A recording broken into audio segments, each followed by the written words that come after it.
Hola, ¿qué tal? Nuestros nombres son Ana Figuera y Josué Ramírez. Venimos a hablarles sobre los linfomas cutáneos primarios. Estos se pueden definir como un trastorno linfoproliferativo neoplásico monoclonal, con datos clínicos, histológicos e inmunofenotípicos variados. En la piel se manifiestan con manchas, placas o tumores. Los primarios avanzan desde la enfermedad local hacia sistémica. Los linfomas primarios de la piel se caracterizan por proliferación clonal tanto de linfocitos T o B no ganglionares y rara vez de células asesinas naturales o dendríticas plasmocitoides extraganglionares. Dentro de los linfomas no Hodgkin se representan dos series de células, tanto T y B. Origen de los linfocitos B. La generación de las células B comienza en el hígado fetal, siendo reemplazados de manera progresiva por la médula ósea. Desde ese mismo momento se constituirá en el lugar principal de producción de linfocitos B. Durante este proceso los linfocitos B van adquiriendo diferentes moléculas en su membrana. Entre estas podemos destacar el receptor de células B, en inglés que es BCR. Moléculas características para los linfocitos B. Esta molécula está constituida por un fragmento común para los linfocitos B y otro distinto para cada linfocito. La porción variable en una inmunoglobulina y hace que el BCR de cada linfocito sea único, permitiendo así el conocimiento específico de un número casi infinito de antígenos. Después de la maduración de los linfocitos B se aglomeran en los ganglios linfáticos, el vaso y otros tejidos linfoides, donde estarán en contacto con los antígenos para los que son específicos. Hablemos ahora un poco sobre cómo se activan estos linfocitos B. Una vez que tiene lugar la interacción con el antígeno específico, los linfocitos B se activan y se diferencian en dos tipos, de forma de célula de memoria y en plasmocito. Cuando un linfocito T cooperador, en inglés T helper, reconoce esta molécula extraña, producirá diferentes citoquinas que van a estimular la activación y la diferenciación de los linfocitos B. ¿Cómo se origina y maduran los linfocitos T? Los linfocitos T proceden de la célula madre hematopoyética que tiene su origen en la médula ósea. Estos precursores migran desde la médula ósea y colonizan el timo. Una vez allí, estas células denominadas timocitos experimentan un proceso de maduración en varias etapas que pueden ser identificadas según la expresión de los marcadores de membrana. A lo largo de las etapas de la maduración, los timocitos interaccionan en las células estromales no hematopoyéticas y experimentan los procesos en diferentes regiones.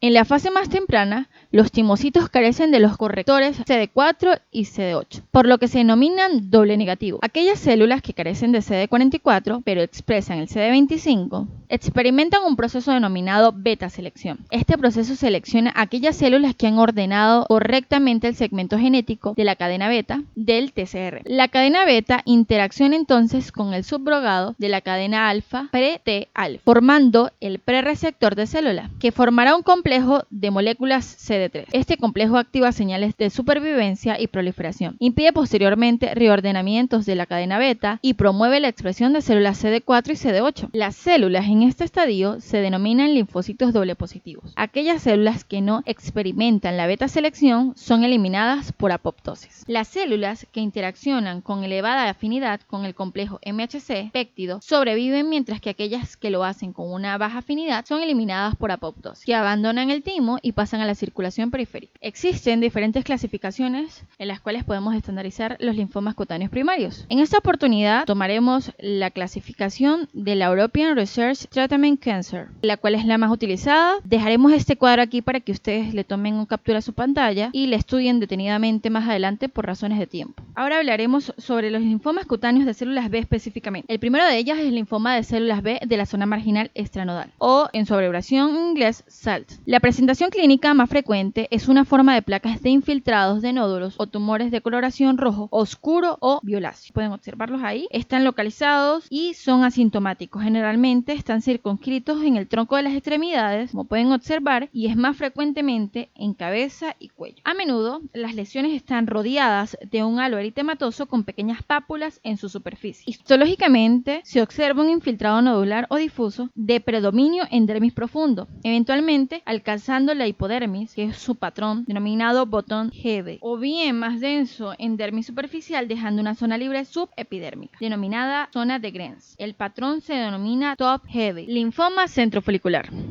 Una variante del linfoma folicular sistémico y que diferencia del sistema por la falta frecuente de la expresión de BCL2. No cabe duda de la existencia de este tipo histológico de presentación clínica más frecuente en cabeza y cuello, como lo pueden observar, con expresión constante. Es importante mencionar la presencia de la translocación T14-18 y Q32-Q21. Puede demostrarse en algunos casos de linfoma SALT. Saliendo del tema de los linfomas cutáneos B, iniciaremos con los linfomas cutáneos T. Existe Existen proliferaciones monoclonales de linfocitos T que tanto funcional como fenotípicamente son T cooperadores, es decir, CD4. Su inmunofenotipo, que es una forma de marcar la superficie celular, los marcadores de los receptores, entonces se marcan para linfomas de células T, el CD2, el CD3, el CD5, CD4, CD45, ROD positivo. Y si tiene todas las características que describimos, núcleo cerebroide, poco citoplasma, con epidermotropismo, entonces muy seguramente estamos en la presencia de un linfoma tipo T. Predomina en varones de 3:1 en relación a las mujeres, con una edad promedio de 60 años, una frecuencia de 2 casos por millón de habitantes. La forma clínica patológica más frecuente es la micosis fungoide y el síndrome de Cesare. Micosis fungoide, lesiones enrojecidas, ásperas, tal vez liquenificadas, que ha perdido el pelo, muy parecido a las eczemas, pero hay características clínicas que nos deben hacer pensar que hay la presencia de algo más. Suele iniciarse en el tronco o zonas proximales de extremidades. Las mamas en las mujeres. Generalmente son placas o pápulas eritematosas rosadas que son de tamaño variable. Límites imprecisos. Si se pasa la mano se palpa un relieve o un infiltrado. Tienden a ser pruiginosas y en algunas zonas la piel se observa con atrofias. Ahora, la micosis fungoide en placas. Es otra manera de presentarse la lesión, que tienen un borde y que pareciera que avanza con una especie de regresión